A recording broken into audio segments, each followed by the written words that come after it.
effective July 1. Anong isang, kasi July ano na ngayon eh. Ano pa siya ngayon? 17 na 17. Eh di nung auno. Tingnan nyo kasi effective July 1, ito naman ay magre-reflect. Parang hindi naman natugdagan ang kita ko. Sandali lang. O sige. Hahanapin Ito ko ay yan. dagdag pondo ng gobyerno to, Jen. Kasi lumaki yung tao di ba? Lumami ang populasyon, kailangan mas malaki ang resources ng gobyerno para sa serbisyong pampubliko. Ay, tama din naman. Hindi naman pwedeng lumalaki ang bilang ng mga tao, yung kinikita ng gobyerno ay hindi naman dumadami. Kasi ngayon, sa totoo lang, kapos na kapos ang kita ng gobyerno. Kapos na kapos. Doon sa ating pangangailangan, lalo yung submission ng ating national budget. Siyempre, doon pa lang sa confidential funds, ubos na yan eh. Ganon? Di ba? Oo nga. Doon pa lang sa... Pagbili mo ng kung ano-anong mga... Sige, ano naisip mo yun? Sige. Eto na. Tignan na, parang nag-ibang timpla ko Eto na.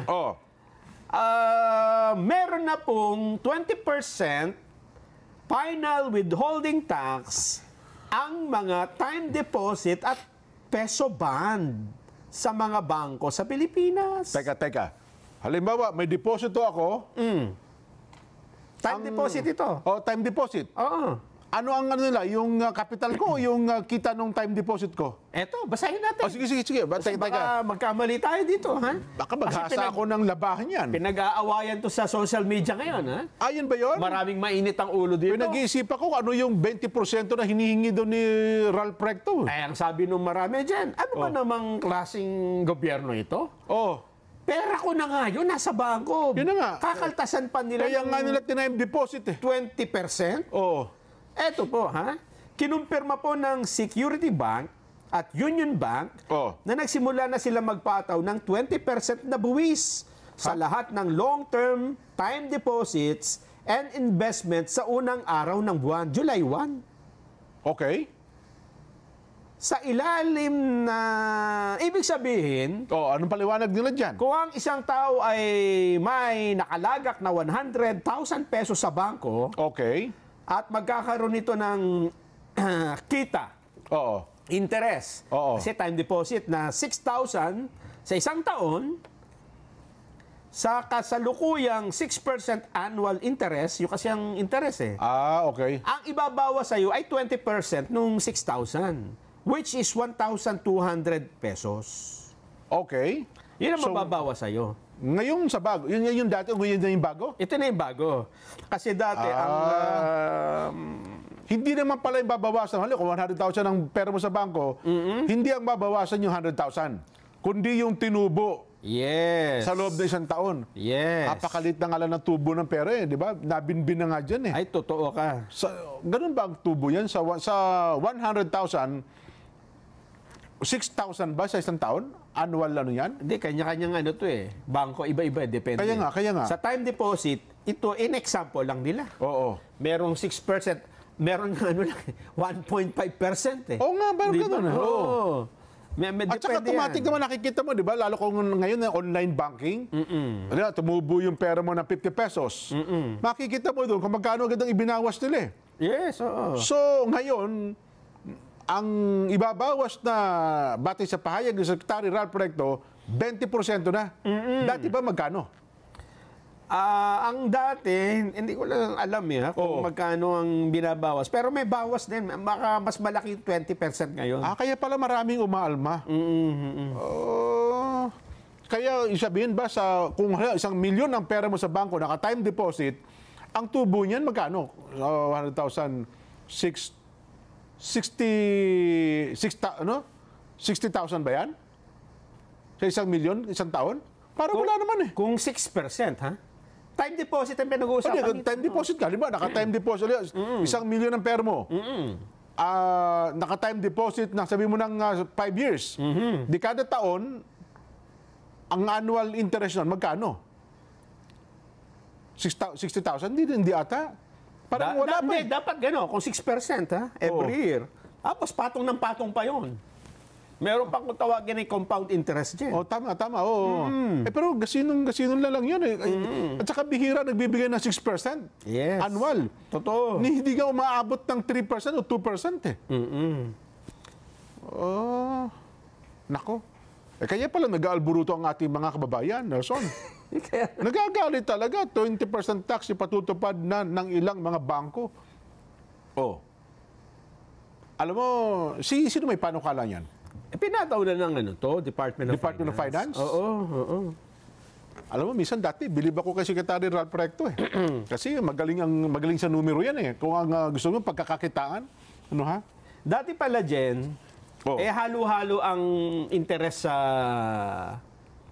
sa time deposit. Oo. Halo-halo. Agad, paano halo-halo? Halimbawa, kumita ka ng 6,000. Oo. Bibigyan ka lang ng halo-halo. Yun na yung bayad. Wala akong natanggap nito. Kahit ice candy. Kahit ice candy, wala akong... Baka sorbetes, wala eh. Ito, ha? Before July 1, 2025, ganito ang pamamaraan. Ha? Okay. Time deposit, pag less than 3 years, ibig sabihin, konti lang, 20% final withholding tax. Okay. So, walang pagbabago.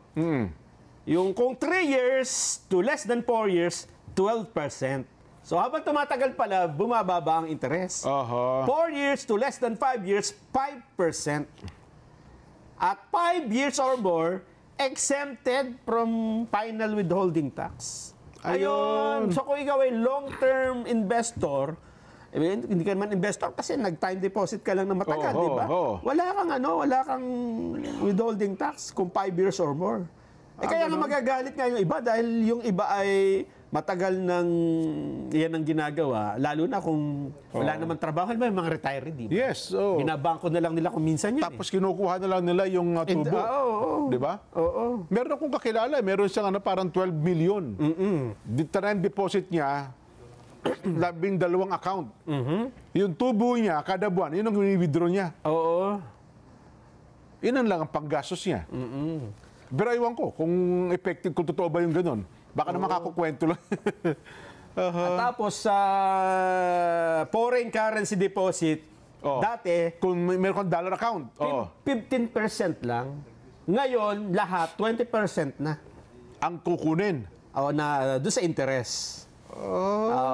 So, Mas mataas nga ngayon. magkano daw ang ine-expect na kikitain o dagdag kita?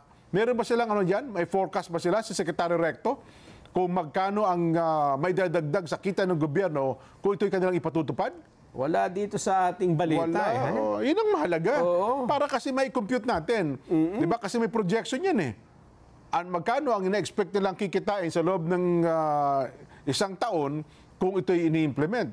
Kasi ibabangga ko yan, Nelson. Ibabangga ko yan sa aking suggestion na gawin ninyong efficient ang tax collection. Wala kang di ba? Bakit yun po ang inuna nyo? Yung kita nung pera namin, samantalang ang BIR, Nelson, mula nung maupo ang kasalukuyang BIR Commissioner, ay hindi po na-hit ang kanilang target. Ang ating nire-recommend dito, gawin nyo lang pong, di ba yung tax collection na ngayon, magdagdag lang po kayo ng 20 to 30% tax, yung collection efficiency, baka higit pa sa inaasahan yung kita, Secretary Recto. Di ba? Kasi hindi po maganda ang pangungulekta ng buwis natin ngayon eh. At pagkatapos, idagdag pa natin yun hong koleksyon ng Bureau of Customs, Nelson. Di ba? Yung kita ng custom. Alisin din po natin ang anumang mga hocus-pocus dyan. Efficient din ang pangungulekta ng mga pumapasok sa ating bansa. Ano pa? Ang daming pwedeng pagkakitaan. Koleksyon ng LTFRB, koleksyon ng LTO, yung mga government-owned and controlled corporation. Lahat ng mga hindi kumikita at yung hindi kumikita, isara nyo na. Di ba? Bakit yung pag-interesan yung kita ng pera namin? Di ba? Parang ata, Secretary Recto. Aywan ko lang hindi naman tayo ekonomista. Dapat ang sisihin natin dito, Jen. Sino ba nagpanukala niyan? Ay hindi si Secretary Recto? Secretary Recto. Sino? Si Vilma Santos ang sisihin ko dyan. Ang dapat na sisihin dito, Sino? bagamat hindi tayo mahilig manisi, kasi naghahanap tayo, sino bang may pakanan nito? May panukala niyan. Ay si Congressman Joey Salceda. Wala na akong sinabi. Kasi siya ang main author ng batas na Republic Act number 12214. So, ibig sabihin, ipinatutupad lang nila yung Department of Finance. Yung... Ito yung Capital Markets Efficiency Promotion Act o CMEPA na linagdaan ng Pangulo at naging batas noong May 29. Ganon. 19 na yun. May 29 this year? Ito lang taon na ito. Yun pala yung naging epekto nun? Oo. Marami ito eh. Yung bukod dyan ay meron din naman binawasan. Halimbawa, na reduction of stock transaction tax. Kaya lang, di naman karaniwang mamamayan ng makikinabang dito, kundi yung nasa stock exchange lang. Ha? Lowering of documentary stamp tax from 1% naging 0.75. Harmonization of capital gains tax, including foreign corporation to a flat 15%, at removal of tax exemption for passive income of GOCCs. So, yung mga kinikita ng GOCC ay may tax na rin.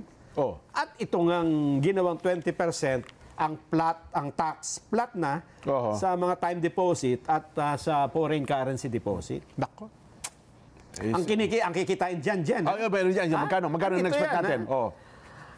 Batay po sa projection, ayon mismo sa Pangulo, itong CMEPA is projected to generate over 25 billion pesos in net revenue for the government by 2030. Ha? 25 billion lang hanggang 2030? Sa 5 years na In 5 years? So, 5 billion per year. Nako. Wala, putong-puto yan, Nelson. Sa collection. Gawin nyo lang po, yung pangongolekta ngayon. Dagdagan nyo lang po ng 20% to 30% efficiency. Sa loob ng isang buwan, baka putong-puto yung 25 billion a year. Maliit, ano? Maliit yan, pare. Hindi, 25 billion, ano na yun eh. 5 years. In 5 years na, matakin mo yan? Maliit lang. Ibig sabihin, 5 billion lang kada year? Ay kung, aywan ko ha, ito, mga nakikinig sa atin, mga nangungulekta ng buwis natin. Tax collection efficiency ang sagot dyan, Nelson. Maging episyente lang po ang pangungulekta natin ng buwis, higit pa sa inaasahan natin ang kikitain ng gobyerno. Yun lang. Kung gusto nyo naman. Tama ka dyan. Kasi base dito sa hawak kong dokumento. Kita mo? Hindi naman tayo ekonomista, pero... ano yung nangyari? Hawak kong dokumento, ano sabi? Customs, ba pinag-usapan natin dito? Customs sa BIR, yung dalawa lang. Yung customs dalawa lang. muna. Alam mo ba kung magkano ang kanilang naipasok sa kabang bayan sa taong 2024? Last year. 931.046 billion pesos. Na hindi pa umabot na 1 trilyon, no? Konti na lang, konting-konti. Kung, customs pa lang yan. Customs pa lamang yan. Kung, mantakin mo ha, sa kasalukuyang pangungulekta, pinagbuti pa nila at nag-effort sila ng another 20%, hindi higit sa 1 trilyon. Di ba? Ngayon, mabuti-buti nga yung custom ng mga nakaraan, nakakahit ng target, sobra pa eh. BIR na lang, BIR. Yung BIR, magkano ang 2024 collection nila? 2024 collection ng BIR, kasi lahat ng buwis sa kanilang pasok. Diba? Yes, oo. Samantalang sa customs ay yung mga pumapasok na produkto, di ba? Ito dapat sobrang taas. Kaya lang, alam mo ba kung magkano ang naipasok ng BIR? BIR lang, 2024 collection, BIR, 2.848 trillion. Halos 3 trilyon lang. Wala pa. Wala pa. Ay kung another, again, sabi ko nga, Nelson, 20% tax collection efficiency lang. Palong-palo tayo. Lalagpas tayo doon sa ating target. So kung susumahin natin yung 2.8 saka yung almost 9 billion. Sabi mo nang 1 trillion na lang doon sa, sa custom. Tapos de 3, wala pa tayong 4 trillion. Sabihin na natin 4 trillion. Magkano yung budget natin? 6.7 trillion. May utang pa pala. Kulang nga. Kulang pala tayo. Kulang nga tayo. Grabe. Yes. Ang kita, pag sinama-sama mo lahat, ang suma, minsan narinig ko na kay Kong dati, kinumpute niya yan mga 4 to 5 trillion lang nga, tama. Kaya nagdadagdag tayo ng halos 1 trillion sa ating national budget. Kulang nga tayo ng 2 trillion. Deficit tayo Deficit tayo, deficit. Deficit. Tapos Tapos pag didiskitahan yung maliit na pera natin sa bangko. Di ba? ba? No? Ba't kasi napirmahan pa? Dapat ito yung isa sa binito eh. Oh. Ngayon lang natin na-realize kasi patutupad na pala. Yun nga. Ay, isang sabi, batas na pala yan. Batas ito eh. Ay, naku.